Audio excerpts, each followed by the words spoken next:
day, Alejandra Engineer. Good day, colleagues.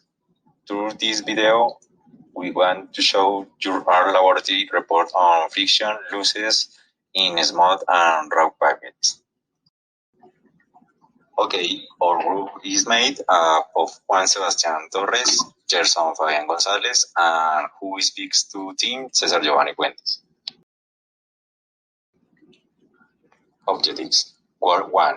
Identify that it allows and why energy is lost in the conduct of pressure flow of pipes of small diameters for smooth and raw surface.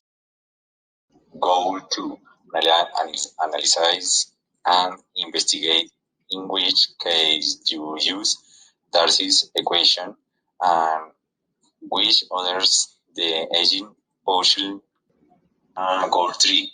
Understand in the experimental way that it is hydraulic gradient how to calculate the coefficient of friction with is the average velocity and how we could from Reynolds determine the type of flow.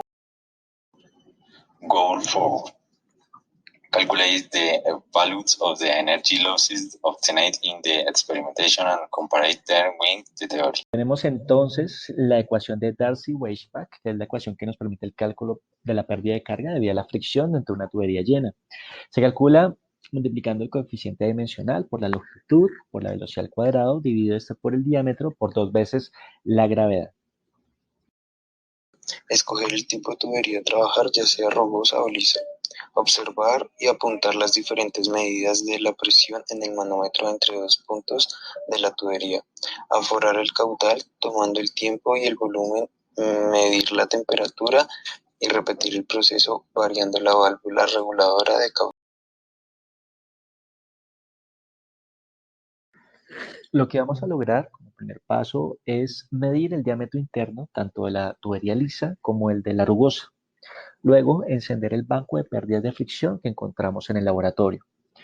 Luego, colocar la válvula reguladora del caudal y también debemos de tomar la medida de las presiones, tanto en el punto 1 como en el punto 2. Ahora lo que vamos a determinar es el caudal de forma volumétrica. Debemos de tomar la temperatura del fluido y realizar el cambio de caudal hasta encontrar el valor.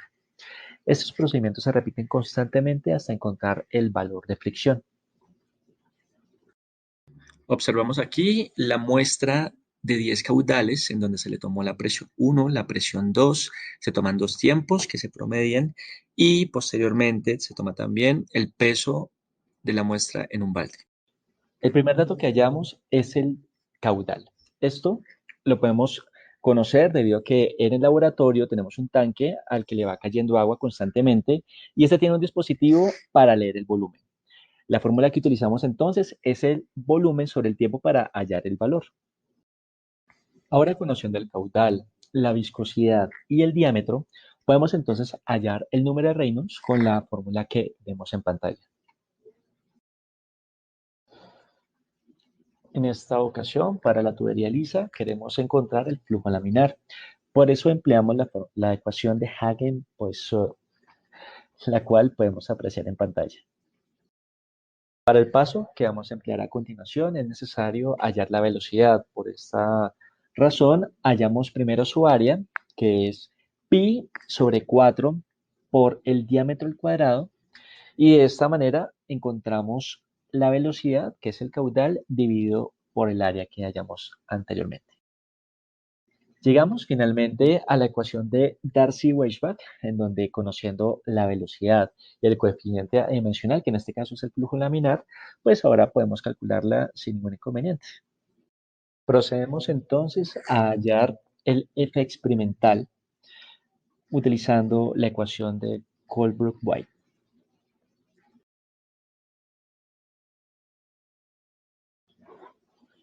Y finalmente, para encontrar el flujo turbulento, utilizamos la ecuación de Darcy.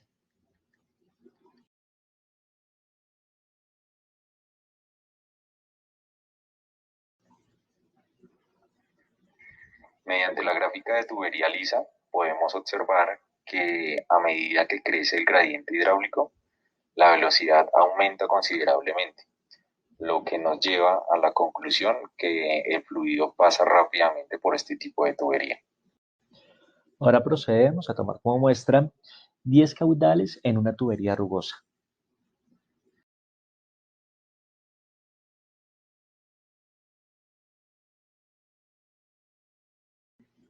Para desarrollar la tabla y encontrar los valores, empleamos las ecuaciones vistas anteriormente, como se puede evidenciar en la tabla.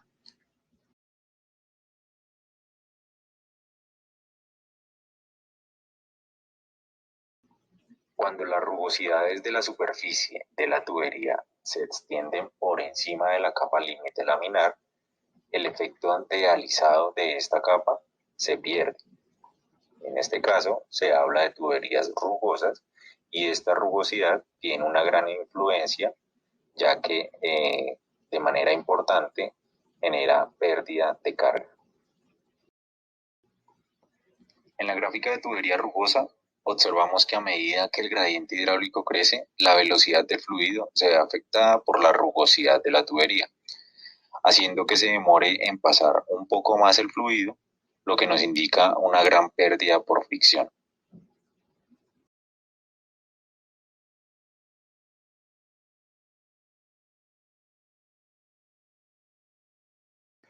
Las diferencias obtenidas entre las medidas experimentales y el efecto de la rugosidad de la tubería por donde se hizo pasar el fluido favorecen el desprendimiento y la turbulencia del flujo. Esto indica que para un fluido con régimen laminar, las velocidades sean menores, pues su turbulencia será inferior debido a que ésta depende de su velocidad. Se prevé teóricamente que la tubería que tenía mayores rugosidades tendrá una velocidad mayor a la de la tubería lisa. Esto lo pudimos comprobar experimentalmente al encontrarnos que las mayores velocidades se generaron fue en la tubería rugosa, mientras que en las menores evidentemente fueron en la tubería lisa. Nuestra primera conclusión es que un aumento en el caudal puede causar una elevación en las pérdidas de presión. Esto ocurre debido a que en las secciones de la tubería donde el área suele ser constante, pues hay una velocidad mayor. Por lo tanto, las pérdidas de energía se incrementan. Nuestra segunda conclusión es que la pérdida que se genera por la fricción debido a la rugosidad que presentan en las paredes de la tubería debe tomarse en cuenta a la hora de realizar un diseño en las instalaciones de la tubería. También podemos identificar que las pérdidas por fricción son directamente proporcionales a la velocidad del fluido. Así, mayor sea la velocidad, sus pérdidas de energía tenderán a incrementarse.